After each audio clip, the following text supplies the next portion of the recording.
കേരളത്തിലെ ആകെ 14 സർവകലാശാലകളിൽ ഒരിടത്ത് മാത്രമാണ് ഇപ്പോൾ സ്ഥിരം വി സി ഉള്ളത്. നമുക്കെല്ലാവർക്കും അറിയാവുന്നതുപോലെ കേരളത്തിലെ ആരോഗ്യ സർവകലാശാലയ്ക്കാണ് ഒരു സ്ഥിരം വൈസ് ചാൻസലർ ഉള്ളത്. ബാക്കി സർവകലാശാലകളിലൊന്നും സ്ഥിരം വൈസ് ചാൻസലർമാരില്ല.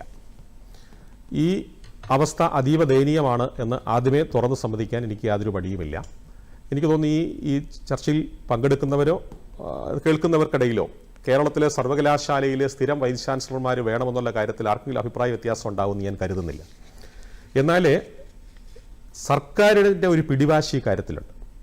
സർവകലാശാലയിലെ വൈസ് ചാൻസലർമാർ വേണം എന്ന ഒരു ഭാഗത്ത് പറയുമ്പോഴും സ്ഥിരം വൈസ് ചാൻസലർമാരെ നിയമിക്കാനുള്ള സർക്കാർ നടപടിക്രമങ്ങൾ ആരംഭിക്കുന്ന സമയത്ത് ചാൻസലറുടെ നടപടിക്രമങ്ങൾക്ക് തടസ്സം നിൽക്കുന്ന നിരവധി ഉദാഹരണങ്ങൾ കേരളത്തിലുണ്ട്.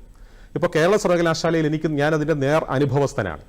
ഏതാനും മാസങ്ങൾക്ക് മുമ്പ് മുൻ ഗവർണർ ബഹുമാനപ്പെട്ട ആരിഫ് മുഹമ്മദ് ഖാൻ കേരളത്തിൻ്റെ ഗവർണറായി പ്രവർത്തിക്കുന്ന സമയത്ത് ചാൻസലറുടെ നിർദ്ദേശാനുസരണം കേരള സർവകലാശാലയിലെ സെർച്ച് കമ്മിറ്റിയെ രൂപീകരിക്കാൻ വേണ്ടി സെർച്ച് കമ്മിറ്റിയിലേക്കുള്ള സർവകലാശാലയുടെ നോമിനിയെ കൊടുക്കാൻ വേണ്ടിയിട്ടുള്ള യോഗം ചേർന്നു. ആ യോഗത്തിൽ അസാധാരണമായ ഒരു സാഹചര്യം സംജാതമാവുകയും കേരളത്തിൻ്റെ ഉന്നത വിദ്യാഭ്യാസ മന്ത്രി പ്രോ ചാൻസലർ എന്നുള്ള പദവി ഉപയോഗപ്പെടുത്തിക്കൊണ്ട് ആ മീറ്റിംഗിൽ വരികയും ആ യോഗം അലങ്കോലപ്പെടുത്തുകയും ചെയ്ത സാഹചര്യം കേരളം മുഴുവൻ കണ്ടതാണ്. അപ്പോൾ ഉന്നത വിദ്യാഭ്യാസ മേഖലയിൽ ബഹുമാനപ്പെട്ട ജയപ്രസാദ് സാർ ഇവിടെ സൂചിപ്പിച്ചതുപോലെ വളരെ അധികം പ്രതിസന്ധികളിലൂടെ കടന്നു പോകുന്നു. നമ്മുടെ കുട്ടികൾ സർവകലാശാലയിലെ ഡിഗ്രിക്ക് പഠിക്കാനുള്ള സീറ്റുകളിൽ നിരവധി ആയിരക്കണക്കിന് സീറ്റുകൾ ഒഴിഞ്ഞുകിടക്കുന്നു. 30%-ലധികം സീറ്റുകൾ മൊത്തത്തിൽ ഒഴിഞ്ഞുകിടക്കുന്നു. ഓരോ സർവകലാശാലയിലും ആയിരക്കണക്കിന് സീറ്റുകൾ ഒഴിഞ്ഞുകിടക്കുന്നു.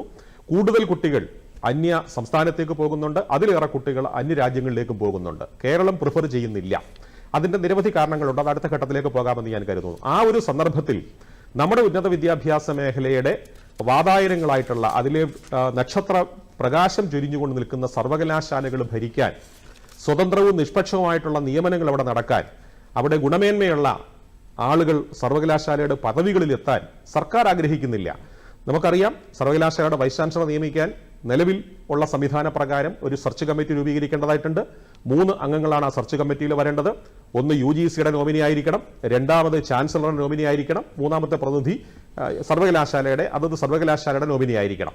സ്വാഭാവികമായിട്ടും ഈ തരത്തിൽ 3 അംഗങ്ങളെ നോമിനേറ്റ് ചെയ്തുകൊണ്ട് വളരെ നിഷ്പ്രയാസം ഈ പ്രോസസ് പൂർത്തിയാക്കാൻ കഴിയുമെന്നിരിക്കെ ഏതൊക്കെ തരത്തിൽ അത് തടസ്സപ്പെടുത്താൻ കഴിയുമോ ആ തരത്തിൽ തടസ്സപ്പെടുത്തുന്ന നടപടിക്രമങ്ങളാണ് സർക്കാരിന്റെ ഭാഗത്തുണ്ടായത്. കേരള സർവകലാശാലയുടെ ഉദാഹരണം ഞാൻ കണ്ടു, KTUവിലെ കാര്യം കണ്ടു.